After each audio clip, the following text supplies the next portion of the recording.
My name is Sophia.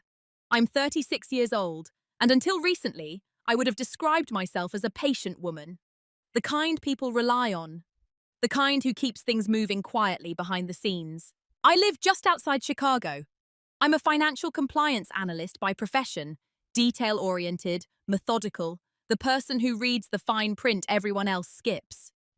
At home, though, I was something softer, a wife of 8 years, a daughter-in-law, the steady one, the understanding one. Most people would describe me as calm, polite, reasonable.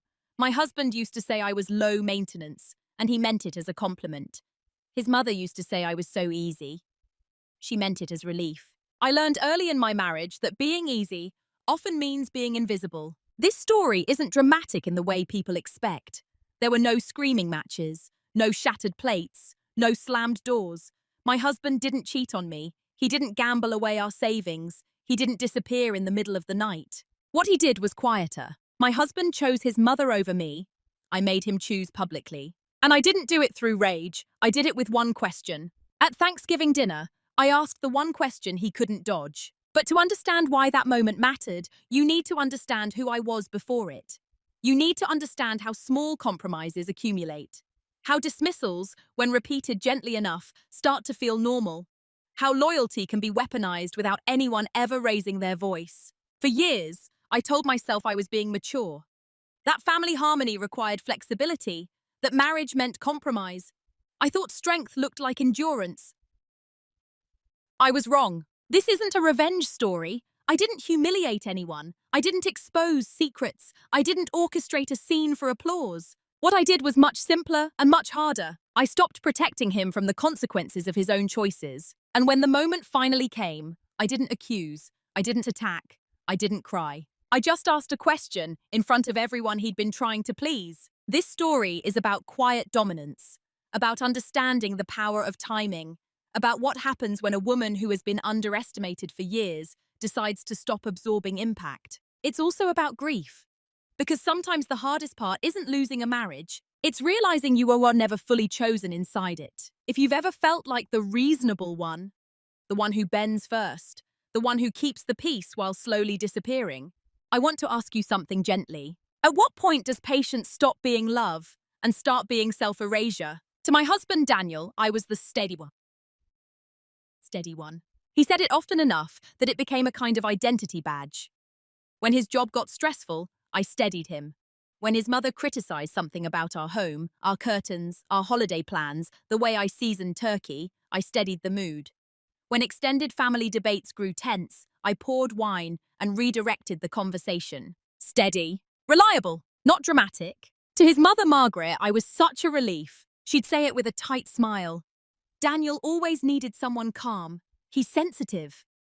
As if I had been hired to manage him. As if I were a quiet appliance installed to regulate the temperature of her son's emotions. She didn't dislike me. That would have been simpler. She approved of me in the way one approves of a well-trained assistant. At family gatherings, I was the efficient one. I arrived early, helped set the table, remembered dietary restrictions, smiled at stories I'd heard 3 Thanksgivings in a row. When Daniel disappeared into the den with his cousins, I stayed in the kitchen with Margaret, drying dishes she'd already dried once. I told myself this was bonding, but bonding requires mutual recognition, and I was rarely seen. Daniel and I had been married for 8 years. In the beginning, I mistook his closeness with his mother as sweetness. He called her every day, stopped by her house just to check in, consulted her on everything from car purchases to couch colours. I thought it meant he valued family. What I didn't understand was that in his emotional hierarchy, I had entered as an addition, not a replacement. His mother remained the primary confidant. I was the extension. When decisions came up, big ones, small ones, I noticed something subtle. He would discuss them with her before discussing them with me. Not maliciously, not secretly, just automatically. And when I brought it up gently, he'd laugh. You know how she is. It's always easier to just tell her first.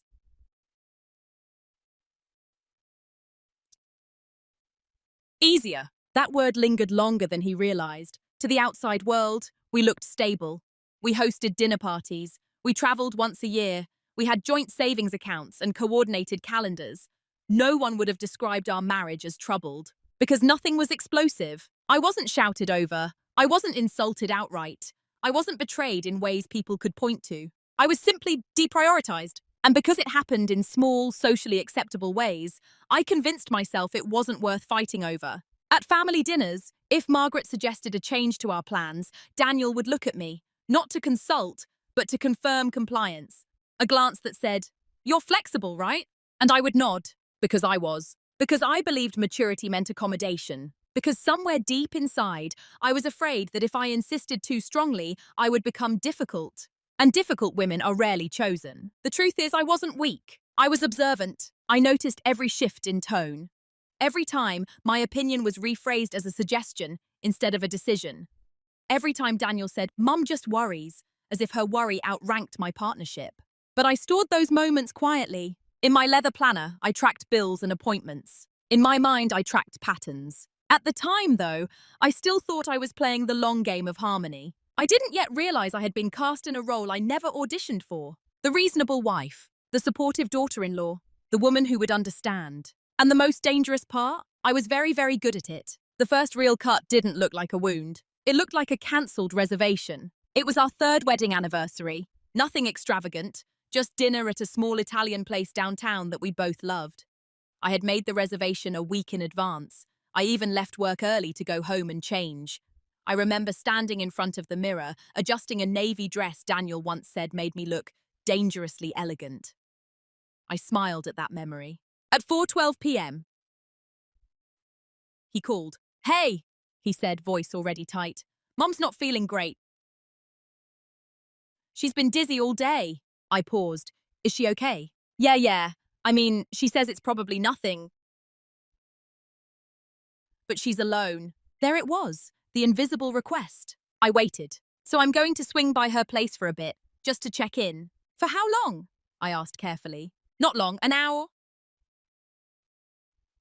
2 max." Our reservation was at 7. He arrived at her house at 5. At 6:38 p.m., he texted, "She wants me to stay for dinner. I don't think I can make it back in time." No apology, just logistics. I stared at the message for a full minute. I could have insisted. I could have said, "It's our anniversary." I could have reminded him that dizziness, while uncomfortable, was not an emergency requiring candlelight supervision. Instead, I typed, "It's okay, we can reschedule." I even added a heart. He replied with relief, "You're the best. I'll make it up to you." I changed out of the navy dress and put on sweatpants. I cancelled the reservation. The hostess sounded sympathetic when I explained. "Anniversary plans change," she said softly. I sat on the couch that night and tried to narrate the situation kindly in my head. She's his mother. Family comes first. It's just one dinner. But something inside me registered it differently. It wasn't that he went to her. It was that he didn't hesitate. There was no internal debate. No, let me think about this. No, maybe I can check on her after dinner. The decision had been immediate, automatic. I realized something uncomfortable that night. When urgency and symbolism collided, I lost. And I told no one. The next day at work, a colleague asked how our anniversary had been. I smiled and said, "Quiet. We're celebrating this weekend instead." We never did. Margaret recovered quickly. By Sunday, she was hosting brunch. When I saw her, she hugged me warmly. "Daniel told me you were so understanding. I'm lucky he chose someone so mature." Chosen, the word echoed strangely. Daniel squeezed my hand under the table as if we shared a private joke. As if this proved we were solid, flexible, united. I squeezed back, but I noticed something new in myself. A small recalibration. I began paying attention not just to what happened, but to the speed at which it happened. How quickly my needs were negotiable, how firmly hers were not. It was subtle. No shouting, no cruelty. Just a quiet prioritization that felt almost reasonable if you didn't look at it too long. That night, I opened my leather planner, not to write anything dramatic, just a small note on the date of our anniversary. Reservation cancelled. Stayed with Mum. No discussion. Not as ammunition, just as clarity. I told myself it didn't matter, but the body keeps score long before the mind allows it to. And that was the first time I felt something shift, not in him, in me. After the anniversary, nothing dramatic happened. That's how normalization works. It doesn't escalate all at once. It simply repeats, gently, until your nervous system stops flinching. A month later, Daniel and I were discussing a weekend trip to Seattle. My college roommate was celebrating her promotion, and I hadn't seen her in 2 years. We sat at the kitchen island, laptops open, comparing flight prices. It'll be good for us, I said. Just to do a short reset. He nodded. Yeah, sounds fun. 2 days later, I came home to find him unusually cheerful. Guess what? He said. Mum found a cabin rental upstate for that same weekend. She thought it'd be nice if we all went together. It's been forever since we did a family thing. I blinked. That's the same weekend as Seattle. Yeah, I know. He said it casually, as if the conflict were cosmetic. But we can see your friend any time. This is more rare. Rare. The word felt like a cousin of urgent. Elevated. Non-negotiable. I already told her we were coming, I said quietly. He frowned, not angrily, just inconvenienced. You did? We were looking at flights. I just thought, he sighed. Mom already put down a deposit. There it was again.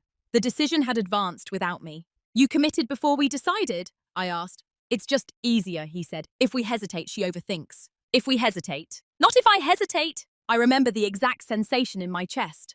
Not rage, not heartbreak. Displacement. As if I had been gently moved one step to the side of my own life. I called my friend that night and apologized. She was gracious, but I could hear the pause before she said, Of course. Maybe next time. There is something humiliating about explaining to people that you are not your partner's first call. But the real shift wasn't the cancelled trip. It was what happened afterward. I started adjusting preemptively. Before suggesting plans, I'd ask, Do you think your mum has anything that weekend? Before making decisions, I'd wonder whether they would be overturned. I began anticipating resistance that hadn't even appeared yet. That's how quiet erosion works. It trains you to shrink in advance. Margaret's influence wasn't loud. She didn't insult me. She didn't forbid things. She simply suggested alternatives, always framed as concern, tradition, togetherness. And Daniel Samay responded. He often said, You know I love you. I believed him. That was the complicated part. Love was present. Priority was not. The dismissals became smaller, but more frequent. A restaurant I chose was replaced by one she preferred. A paint colour changed after she commented that it felt cold. A financial decision we'd agreed on was suddenly revisited because she'd read an article. Every time, Daniel would look at me with that familiar expression, reasonable expectation. You don't mind, right? And I didn't, at least not out loud. Inside, though, something was cataloguing. Not angrily, not vengefully, just accurately. I began noticing the language. The way my opinions were described as flexible and hers as foundational. The way he called her for reassurance before telling me the final decisions, as if he needed emotional clearance. Once, during a Sunday dinner, Margaret said, laughing, Daniel's always been a mama's boy. It's just how he is. Everyone chuckled. I smiled too. But I looked at him. He didn't deny it. He didn't correct it. He wore it like a charming flaw. That was the night I realized something uncomfortable. This wasn't accidental. This was a structure, and I had been participating in maintaining it. Not because I was weak. Because I was trying to be good. Good wife. Good daughter-in-law. Good sport. But goodness without boundaries becomes permission. And permission, when unexamined, becomes expectation. By the time I understood that, the pattern was no longer surprising. It was familiar, which is far more dangerous. It didn't happen all at once, the realization. It arrived in fragments, in pauses between conversations, in the quiet drive home after dinners where I had smiled too long. The role I'd been assigned wasn't written down anywhere. No one declared it. No one asked if I accepted it. But it was there. I was the adapter. Margaret was the authority. Daniel was the bridge who never actually bridged. He simply leaned toward the stronger current. I began noticing how often I was praised for my flexibility. You're so easygoing, Margaret would say approvingly. You're not like other wives, one of Daniel's aunts once told me, as if it were a compliment. Some women get territorial about their husbands. Territorial? The word unsettled me. As if wanting to be prioritized by your own spouse were a primitive instinct. As if partnership were possession. At family gatherings, I was handed tasks instinctively. Set the table, refill drinks, coordinate dessert timing. When I once sat down without asking what needed to be done, there was a flicker, subtle, but real. Margaret glanced around and said lightly, Oh, I suppose I'll grab the serving spoons. It wasn't criticism, it was choreography. And I was expected to know the steps. Daniel never noticed. Or perhaps he noticed and interpreted it as harmony. He would squeeze my shoulder in passing and say, Thanks for helping Mum. She gets overwhelmed. Overwhelmed. Margaret was a retired school administrator who managed charity boards and hosted 30-person brunches without blinking. She was not overwhelmed. She was accustomed to control, and I was positioned as support. At home, the dynamic echoed in quieter ways. When Daniel's mother called during dinner, he answered. When my father called during dinner, I texted that I'd call back later. When Margaret needed help organizing her finances, Daniel volunteered on Saturday. When I mentioned wanting to visit my sister out of state, he asked if we could check the calendar first. I started to understand something important. My availability was assumed, hers was respected, and the most painful part? I helped maintain it. I ironed the tablecloths. I sent thank you notes. I accommodated last-minute changes with a smile. Because I believed maturity meant being above insecurity. Because I thought love meant generosity without calculation. But there's a difference between generosity and self-erasure. The role became clearest one evening when we were discussing buying a new car. Daniel and I had spent weeks researching. We had narrowed it down to 2 options. At dinner, Margaret casually said, "I never trusted that brand. Too many recalls." Daniel froze slightly. "Really? No. "Oh yes," she said, waving a hand. "I read about it." On the drive home, he said, "Maybe we should reconsider." "We did the research," I replied evenly. "I know.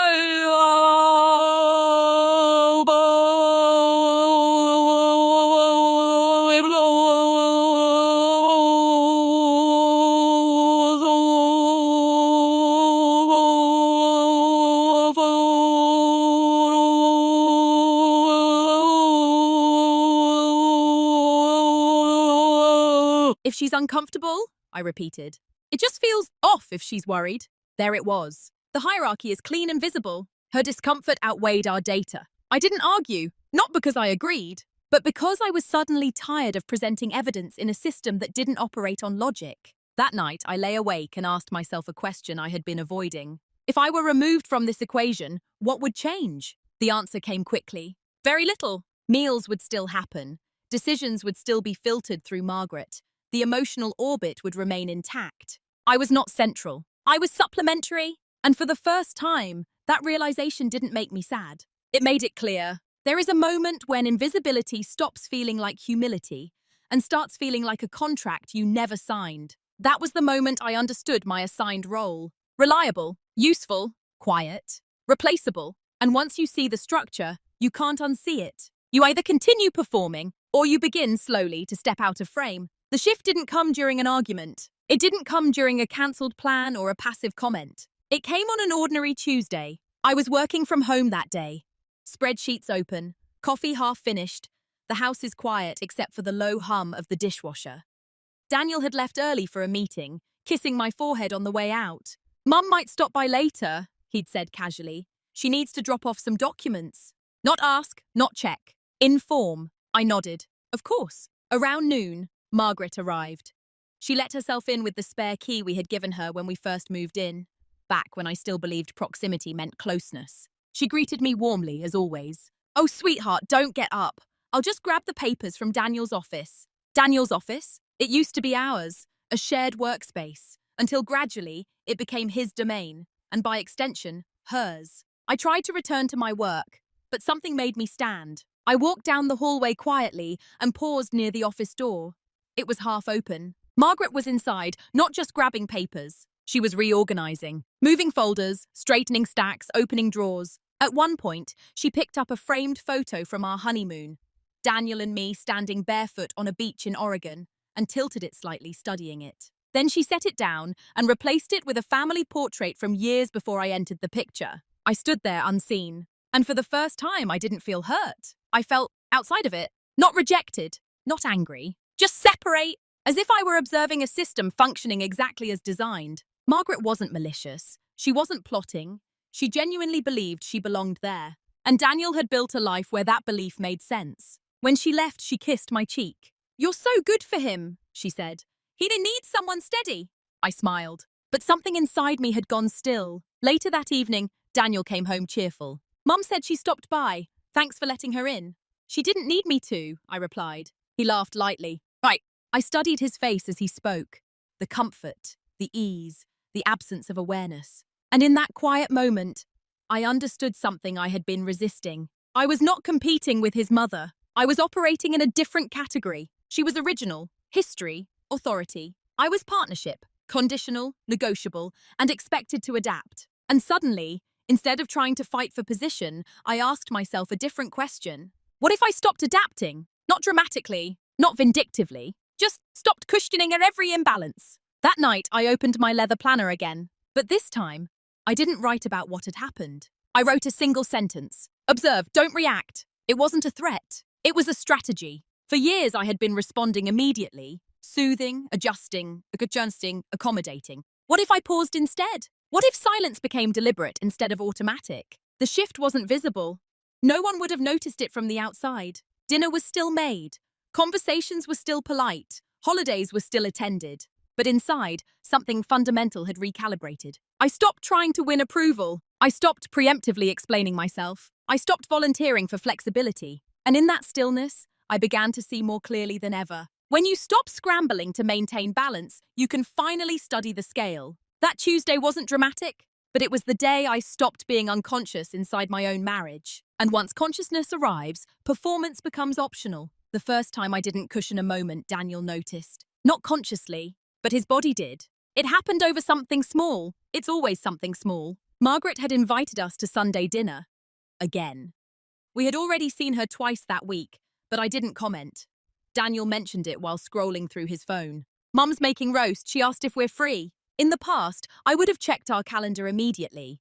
Even if we were tired, even if we had tentative plans, I would have adjusted. This time I simply said, "Are we?" He looked up, slightly thrown. "I mean, we don't have anything official. Do you want to go?" I asked.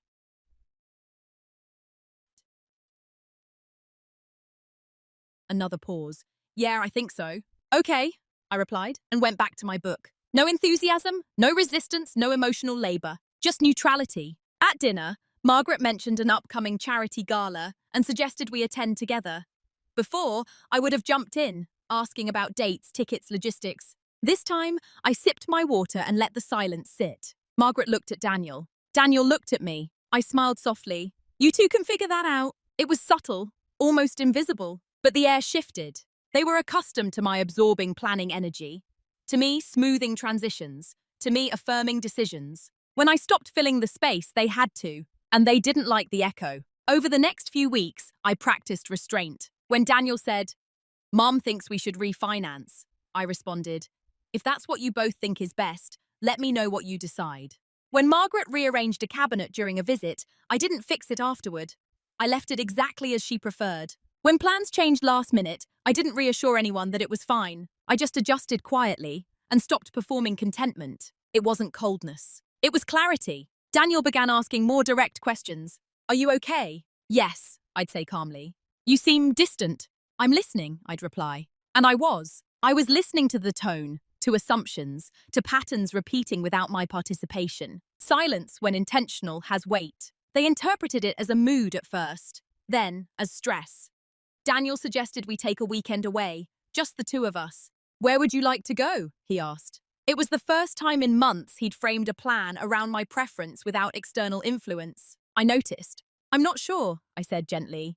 "What feels right to you?" He frowned slightly, unsettled by the deflection. The truth was, I was studying what happened when I removed myself as the stabilizer. Margaret called more frequently. "Is Sophia upset with me?" she asked Daniel once. I overheard him in the kitchen. "No, she's just tired," he said quickly. Tired. That was easier to digest than autonomous. They both mistook my silence for fragility. They thought I was retreating because I felt small. In reality, I was consolidating. I wasn't withdrawing love. I was withdrawing unearned accommodation. There's a difference. The most revealing moment came one evening when Daniel casually mentioned that he'd told his mother about a potential promotion opportunity I'd been offered. Before he told me he'd shared it, I looked at him steadily. "You told her?" "Yeah, she was excited.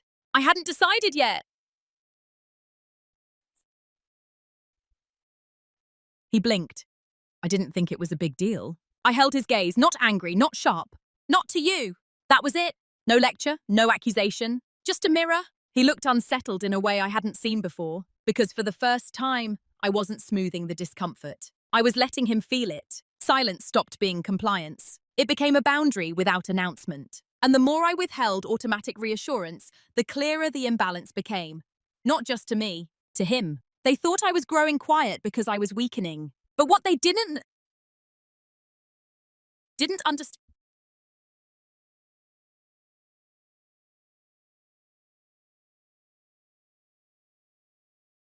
When a woman stops arguing, it's rarely a surrender. Sometimes it's preparation. Silence creates space. And in that space, I began building something they never saw. Not a trap, not revenge, structure. The first thing I did was financial. Not because I was planning to leave immediately, but because clarity requires independence. Daniel and I had always shared accounts. Joint checking, joint savings, transparent access. On paper, everything looked equal. In practice, most long-term planning decisions were filtered through conversations he'd already had with his mother. I began reviewing everything. Retirement allocations, property titles, insurance beneficiaries, emergency contacts, power of attorney designations. Not suspiciously, not secretly, methodically. One evening, while Daniel watched a game with headphones on, I sat at the dining table with my laptop and my leather planner.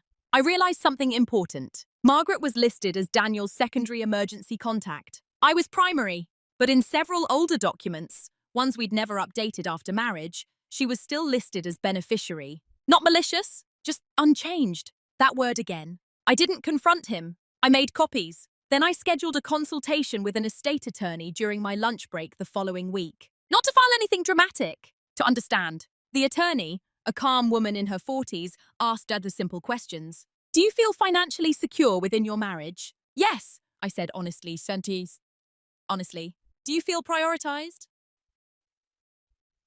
I paused longer. That's complicated. She didn't press. She simply outlined options, trust structures, asset protection, what autonomy looked like without hostility. I left her office lighter. Knowledge is stabilizing. Next, I began documenting.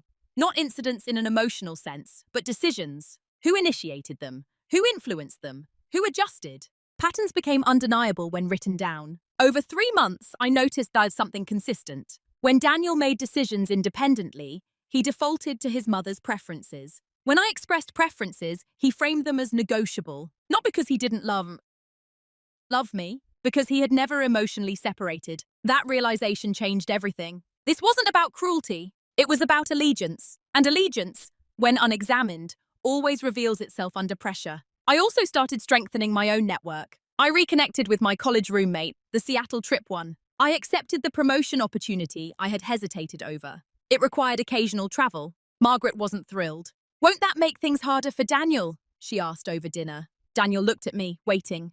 I'm confident we can manage, I said evenly. I didn't ask permission, I informed. And for the first time, I watched Daniel navigate discomfort without my intervention. He stumbled, he over-explained, he sought reassurance. But I didn't rescue. I let him feel the weight of divided loyalty. At work, I excelled. Autonomy sharpens you? I opened a separate investment account in my name only, not to hide money, but to diversify holdings. Perfectly legal, transparent if asked. He didn't ask. Because he still believed I was the steady constant, the supportive axis. What they never noticed was this. My silence wasn't emptiness. It was observation paired with positioning. I began visualizing outcomes. If nothing changed, what would 10 years look like? If a crisis forced a choice, where would he stand? I didn't fantasize about confrontation. I studied probability. The most dangerous assumption in any imbalance is permanence. They assumed I would always absorb, always adjust, always prioritize harmony over self. But harmony without reciprocity is compliance. And compliance has an expiration date. The quietest preparation I made wasn't financial. It was emotional. I stopped needing him to validate what I already knew. I stopped hoping Margaret would evolve. I accepted the structure as it was. And once you accept reality without denial, you become very calm, very clear, very difficult to manipulate. They didn't notice the shift because I didn't announce it. I still showed up to dinners, still smiled in photographs, still answered politely. But internally, I had stepped onto higher ground. And from there, the view was undeniable. The only question left was timing. The leverage didn't come from a hidden bank account. It didn't come from a secret recording or some dramatic discovery. It came from a conversation Daniel didn't realize was revealing anything at all. It was late October. The air had that sharp edge of approaching winter. We were in the kitchen after dinner, plates still on the table. Margaret had called earlier, upset about something minor. Her car battery, I think. Daniel had spent 20 minutes pacing, reassuring her. When he hung up, he looked tired. She just...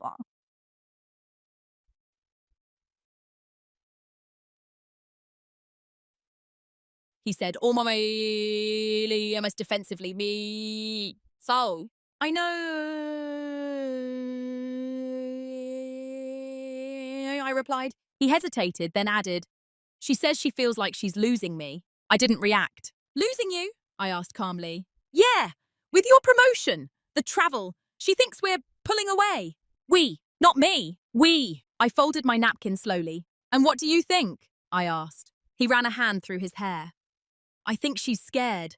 It's always been her and me. After Dad left, it was just us. There it was. Not an obligation. Identity. It's hard for her, he continued. She doesn't want to be replaced. Replaced. I watched him carefully. And do you feel replaced? I asked. He frowned. By who? By me. The silence stretched. That's not what this is, he said finally. You're my wife. And she's? My mother, he answered quickly. But his tone held something else, something layered. In that moment, I understood fully what I was dealing with. This wasn't about control. It was about fusion. Daniel had never emotionally transitioned from son to husband. He had expanded his life without reorganizing it. I wasn't competing for attention. I was standing beside an existing primary bond that had never loosened. And for the first time, I saw the core truth clearly. If forced to choose in a visible, irreversible way, he would hesitate. Not because he didn't love me,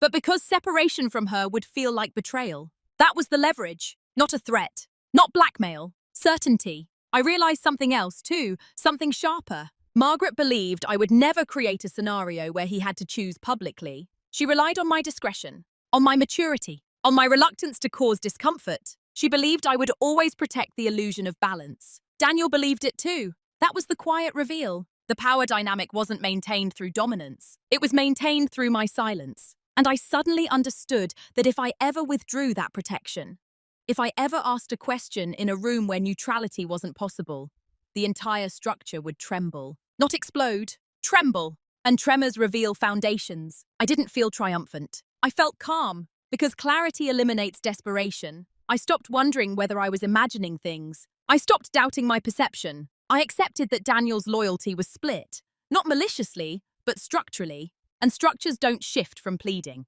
They shift from exposure. That night, after he fell asleep, I lay awake staring at the ceiling. I didn't rehearse speeches. I didn't fantasize about dramatic exits. I asked myself one simple question. If I continue like this, will I respect myself in 5 years? The answer came without hesitation. No. And that was the moment the path narrowed. Not toward chaos, toward inevitability. Because once you know the truth of a system, you have two options. Live inside it consciously, or change it publicly. And I already knew which one would cost me less in the long run. Once clarity settles in, the emotional noise fades. There's a strange stillness that comes when you stop arguing with reality. I knew Daniel's loyalty was divided.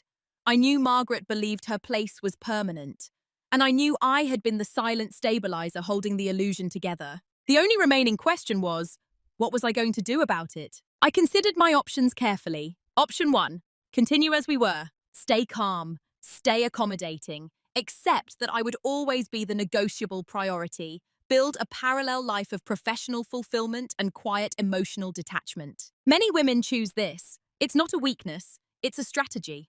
But I knew myself. Resentment grows roots in silence. Option 2, private confrontation. Sit Daniel down, lay out everything I had observed, demand clearer boundaries with his mother, insist on couples therapy. This would feel proactive, mature, reasonable, but I also understood something about Daniel. In private, he agreed easily. In public, he reverted instinctively. The structure didn't collapse under gentle requests.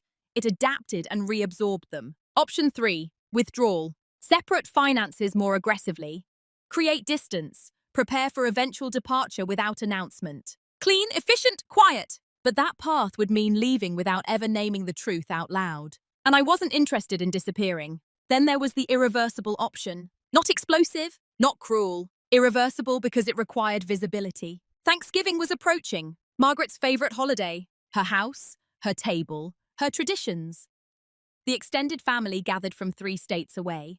Daniel was carving a turkey under her supervision, like he had every year since childhood. I had always participated flawlessly. This year, I would not perform. I didn't plan a speech. I didn't plan humiliation. I planned a question, one question, delivered calmly, in a room where neutrality wouldn't survive. Because here's what I understood. As long as Daniel could reassure me privately and prioritize her publicly, he could maintain both worlds. But if asked to define allegiance in front of witnesses, without anger, without accusation, he would have to confront the hierarchy himself. And so would everyone else. The decision wasn't impulsive. It was deliberate. I spent weeks observing tone shifts, watching how often he said, "Mum feels" versus "you feel." I noted how frequently Margaret referenced our family in ways that subtly excluded me. I didn't argue. I didn't correct. I gathered confirmation. One evening, Daniel mentioned Thanksgiving plans casually. "Mum wants us there by noon this year," he said. "She thinks it'll feel more traditional." "What time did we agree on before?" I asked. "I don't remember." "I do," I replied softly, "and two." He looked at me, puzzled. "Does it matter?" "Not yet, but it would." That night, I wrote a single sentence in my planner. Thanksgiving. Ask clearly, stay calm. No dramatic underlines, no emotional exclamation points. Just clarity. The irreversible choice wasn't about making him choose between his mother and me as people. It was about asking him to define what marriage meant, in front of the structure that competed with it. Because some truths only surface when they're witnessed. And I was done being the only one who saw it. The cost of asking publicly was high. If he chose me clearly, something fundamental would shift with Margaret. If he hesitated, something fundamental would just shift with me. Either way, the illusion would end. And I was ready for that. Not angrily, not bitterly, simply ready. Once the decision was made, I didn't become sharper. I became softer, not in submission, but in composure. The weeks leading up to Thanksgiving were almost eerily normal. Daniel worked late. Margaret called daily. Plans were discussed around me, occasionally with me, rarely because of me. And I let it unfold. But behind that stillness, I made practical adjustments. First, I finalized the paperwork the estate attorney had prepared. Nothing dramatic, nothing aggressive. I updated my own beneficiary designations, opened a separate high-yield savings account solely in my name, and redirected a portion of my paycheck there. Not hidden, not secret, simply structured. If asked, I would explain it plainly. He didn't ask. Second, I confirmed my promotion start date. It would require quarterly travel. I secured accommodations independently, rather than relying on what works for everyone. Autonomy isn't loud, it's logistical. Third, I rehearsed emotional neutrality. Not lines, state. I practiced answering questions without cushioning them. If Margaret criticized something minor, I responded with, "That's one perspective." If Daniel said, "She's just worried," I replied, "I understand." I stopped absorbing. I also stopped initiating conflict. There's power in refusing escalation. 2 weeks before Thanksgiving, Margaret called while Daniel and I were watching television. "She wants us there at 11 now," he said after hanging up. "Apparently, the cousins are coming earlier." "We were told noon," I said evenly. "Yeah, I know. It's just easier if we adjust." "Easier." I looked at him calmly. "For who?" He blinked, caught slightly off guard. "For everyone," he said quickly. I nodded once. Okay, no protest, no debate. But I did not rearrange my morning. On Thanksgiving Day, I woke at my usual time, made coffee, dressed deliberately, elegant, understated, cream sweater, dark trousers, minimal jewelry. I did not rush. At 10:15 a.m., Daniel hovered. "We should probably leave soon." "I'll be ready at 11, I replied. "She asked for 11. She changed it after we agreed," I said calmly.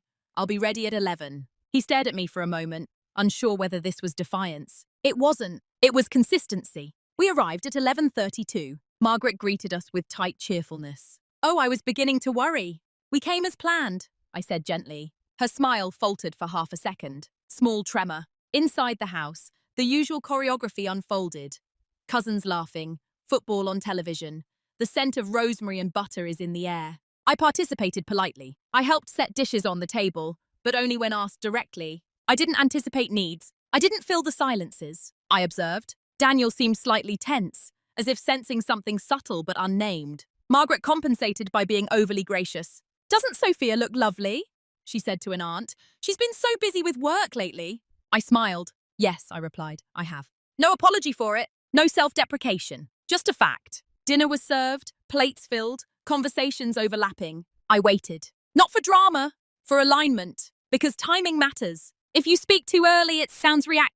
If you speak too late, it sounds bitter. There is a precise moment when the room is settled, when attention is diffused but stable. I watched Daniel carve the turkey beside his mother, their movements practiced, almost synchronized. And I understood something clearly. This was the stage. But the question would not be loud. It would be simple. And once asked, it could not be unasked. Dinner had reached that comfortable midpoint. Plates half cleared, second servings offered, conversations drifting into smaller clusters. Margaret was at the head of the table, as always.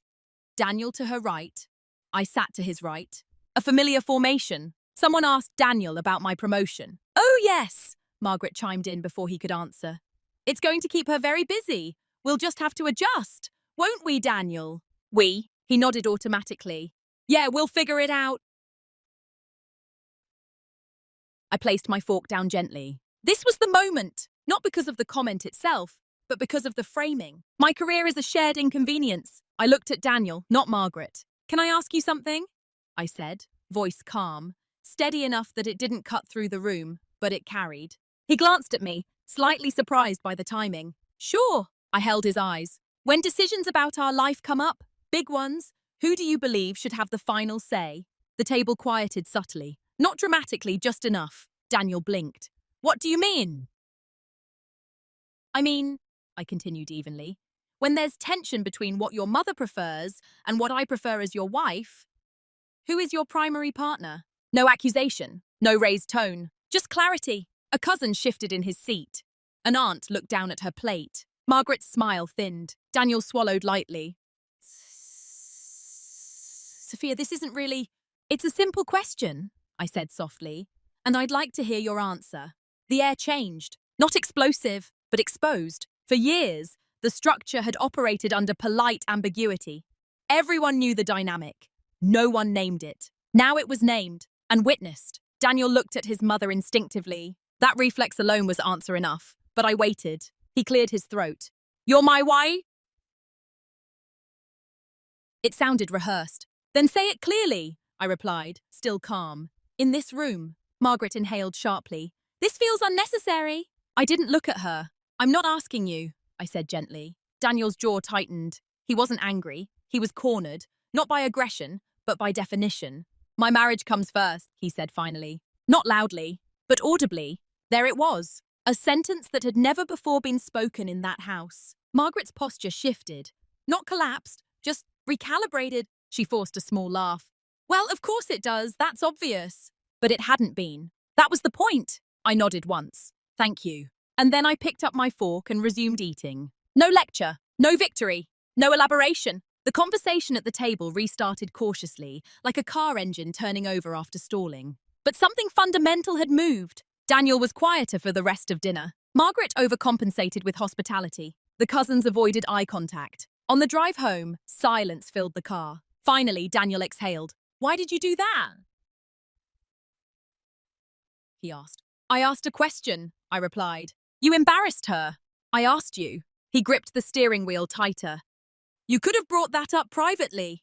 I have, I said gently. Many times, indirectly. He didn't respond. Because he knew. The consequences didn't erupt immediately. They began subtly. Margaret's daily calls became less frequent. When she did call, her tone held a new carefulness. Daniel, for the first time, began pausing before automatically agreeing with her suggestions. Not always, but sometimes. And that pause, that hesitation, was the fracture line. Not destruction, realignment. Because once something is defined publicly, it becomes harder to pretend it was always obvious. I hadn't shouted. I hadn't insulted. I hadn't humiliated. I had simply removed the protection of ambiguity. And now everyone had to live with the clarity. The shift after Thanksgiving was quiet, but unmistakable. Margaret didn't call the next morning. She didn't call the day after that either. For a woman who had once phoned daily, the silence was louder than any confrontation. Daniel noticed by the third day. She's probably just too busy, he said casually, but he checked his phone more often than usual. I didn't comment. That weekend, she finally called.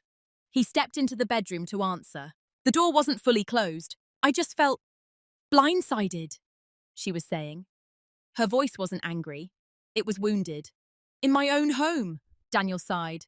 He didn't say that. He said he was blindsided. I didn't know she felt that way, Margaret continued. Why didn't she just talk to me? Because it was never about you, I thought. When he came back into the living room, his expression was tight. She thinks you ambushed her, he said. I asked you a question, I replied. In front of everyone. Yes. He ran a hand over his face. It didn't have to be like that. I studied him carefully. How else would it have been? He opened his mouth, then closed it, because he understood something now that he hadn't before. Privately, he could soothe both sides. Publicly, he had to define one. Margaret attempted repair the following week. She invited us to dinner again, just the three of us. An intentional reset. At the table, she was gracious, measured, almost overly respectful. So, Sophia, she said lightly, how would you like to handle Christmas this year? The phrasing was new. How would you like? Daniel looked at me, waiting. I answered calmly. I think it would be nice to alternate holidays. Some years here, some years with my family. Margaret's smile tightened. Of course, if that's what Daniel wants. There it was again. Subtle. The gravitational pull. Daniel shifted in his chair. It's what we want, he corrected gently. She nodded. But the warmth had cooled. What no one anticipated was this. Once clarity is spoken, you can't repackage it as tradition. The dynamic had been exposed, and exposure creates discomfort that politeness can't fully erase. In the weeks that followed, Daniel tried to rebalance. He declined a few spontaneous requests from his mother. He checked in with me before committing to plans. But the energy had changed. Not hostile, strained. Because now every decision carries awareness. Margaret wasn't losing her son dramatically. She was losing automatic access. And she didn't know how to exist in that new space. One evening, Daniel said quietly, She feels like you made me choose. I didn't, I replied. I asked you to define. He looked at me for a long moment. That's the same thing, he said. No, I answered softly. Choosing happens in silence all the time. I just asked you to say it out loud. He didn't argue, because he knew. What neither of them had prepared for was this. Once I heard him hesitate before answering that question at Thanksgiving, once I saw his instinct to look at her first, something inside me settled permanently. Even though he ultimately said the right words, the pause mattered. The reflex mattered. It told me everything. You can correct behavior. You can adjust boundaries. But you cannot unsee allegiance. And that was the part that couldn't be fixed. He was trying now. Margaret was adapting. But I was no longer negotiating from insecurity. I was evaluating clarity. And clarity changes the stakes. Because when you finally understand your position in someone's hierarchy, you stop arguing to move up. You decide whether you want to stay at all. It happened on a quiet Sunday in January. Snow pressed softly against the windows. The house felt insulated, physically and emotionally. Daniel was in the kitchen making coffee, moving more slowly than usual. We had been orbiting something unspoken for weeks. He set a mug in front of me and sat down across the table. Are you still upset? He asked carefully. No, I said honestly. That unsettled him more than anger would have. He searched my face. Then what is this? I folded my hands loosely on the table. This is clarity, he exhaled, frustrated but contained. You keep saying that. What does that mean? It means I understand our marriage better now than I did before Thanksgiving. That's a good thing, isn't it? It depends. Silence settled between us. Not hostile, just dense. He leaned back in his chair. I said my marriage comes first. You did, I agreed. And I meant it. I believe you meant it in that moment. He flinched slightly. What is that supposed to mean? It means, I said evenly, that when you were asked directly, in front of witnesses, you chose correctly. He stared at me. But before you answered, I continued softly, you looked at her. He opened his mouth to respond, then stopped. That reflex, I said, wasn't staged. It wasn't calculated. It was instinct. His jaw tightened, not in anger, but in recognition. She's my mother, he said quietly. I know. You're asking me to erase that. No, I replied. I'm asking whether you've fully transitioned. He frowned. Transitioned into what? Into being someone's husband first. The room felt very still. I didn't realize there was a ranking system, he said. There always is, I answered gently, especially when conflict arises. He looked down at the table. I've been trying, he said after a long pause. I see that. Then why does it feel like I'm failing? Because this isn't about effort. I said calmly. It's about orientation. He looked up at me. I shouldn't have to compete with your mother for default loyalty, I continued, and you shouldn't feel torn every time I assert myself. He swallowed. So what are you saying? He asked. I held his gaze steadily. I'm saying I don't want to live in a marriage where I have to create public pressure for private priority. The words landed softly, but fully. He stared at me, as if recalculating everything. You're talking about leaving, he said quietly. I'm talking about honesty. Which is that even though you answered correctly, I already know where your center of gravity is. He ran his hands through his hair, the gesture familiar and unguarded. I love you, he said. I know, I replied. That wasn't the issue. Love had never been absent, but alignment had. He looked at me with something close to fear now, not of anger, but of inevitability. What do you want? He asked finally. I didn't rush. I want a marriage where I am not the add-on, I said, where I am not the negotiable preference. And if I can't just flip a switch, then we acknowledge that, I answered. No shouting, no accusations, just recognition. Confrontation without heat is disarming. There's nothing to defend against, nothing to escalate. Only truth sitting between two people who finally see it clearly. The snow continued falling outside, and for the first time in 8 years, we weren't arguing about logistics. We were facing a structure. It has been a year since that winter conversation. Daniel and I did not implode. There were no dramatic exits, no slammed doors, no courtroom scenes fueled by resentment. What happened instead was slower and more honest. We tried therapy, not as a performance, not as damage control, but as examination. And what surfaced there confirmed what I had already understood. Daniel had built his adult life around expansion, not separation. He had added me to his world without reorganizing its center. That isn't villainy, it's immaturity. And immaturity, when paired with love, can look almost stable until pressure exposes it. For months, he tried to rebalance. He set firmer boundaries, reduced daily calls, redirected certain decisions to we instead of mom. But every adjustment felt deliberate, effortful, conscious. And I realized something quietly radical. I didn't want to be chosen through struggle. I wanted to be chosen through orientation.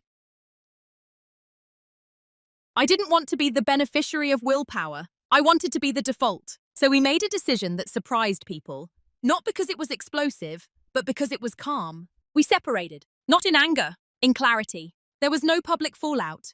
Margaret did not attack me. Daniel did not accuse me of betrayal. He looked devastated, but not shocked. Because somewhere inside, he knew the question I had asked at Thanksgiving was not about that night. It was about the foundation. I moved into a smaller place downtown. Bright windows, minimal furniture, silence that felt expansive rather than lonely. I kept my leather planner. I still document patterns, not in others, but in myself. I notice now how quickly I used to adjust my posture when someone disagreed. How instinctively I used to soften statements to avoid discomfort. I don't do that anymore. Not harshly. Just honestly. Margaret and I have spoken twice since the separation. Both conversations were polite, controlled, almost diplomatic. There is no hatred between us. But there is distance. Daniel and I speak occasionally about logistics, finances, final paperwork. He once said, I wish I'd understood sooner. I think you understood, I replied gently. You just didn't want to name it. And that's the difference. Naming something makes it real. I am not bitter. I am not hardened. If anything, I am more open than I was before, because I no longer confuse endurance with virtue. I understand now that patience is only noble when it's reciprocated. That love without hierarchy clarification becomes competition. That silence when unconscious erodes you. But silence when chosen prepares you. I am still calm, still steady, but I am no longer invisible inside my own life. And that is a different kind of peace. When I look back on that Thanksgiving now, I don't see a confrontation. I see a mirror. I didn't expose a secret. I didn't humiliate anyone. I didn't force a spectacle. I asked one question. Who is your primary partner when it truly matters? And I asked it where the answer could no longer hide inside politeness. My husband chose his mother over me. I made him choose publicly. Not to win, not to embarrass, but to remove ambiguity. Sometimes people think strength looks like shouting, or ultimatums, or dramatic exits. But real strength can look like composure, like sitting at a holiday table and refusing to pretend you don't feel the imbalance anymore, like allowing someone to reveal their hierarchy without attacking them for it. At Thanksgiving dinner, I asked the one question he couldn't dodge, and the most important part wasn't what he said. It was what I saw before he said it. The pause, the reflex, the instinct. That moment gave me more clarity than years of quiet accommodation ever could. I don't regret asking, because silence had been protecting a structure that wasn't protecting me. And here's the part I want to leave you with. When you are always the reasonable one, when you are always the flexible one, when you are praised for being easy, ask yourself gently, are you being loved? Or are you being relied on for your compliance? There is nothing wrong with patience. There is nothing wrong with loyalty. But if you are the only one adjusting,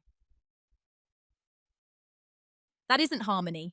That's an imbalance with good manners. I didn't destroy my marriage. I clarified it. And once clarified, I chose the version of myself that could live with dignity, even if it meant walking away quietly. Now I'm curious about you. If you were in that seat at the Thanksgiving table, would you have asked the question?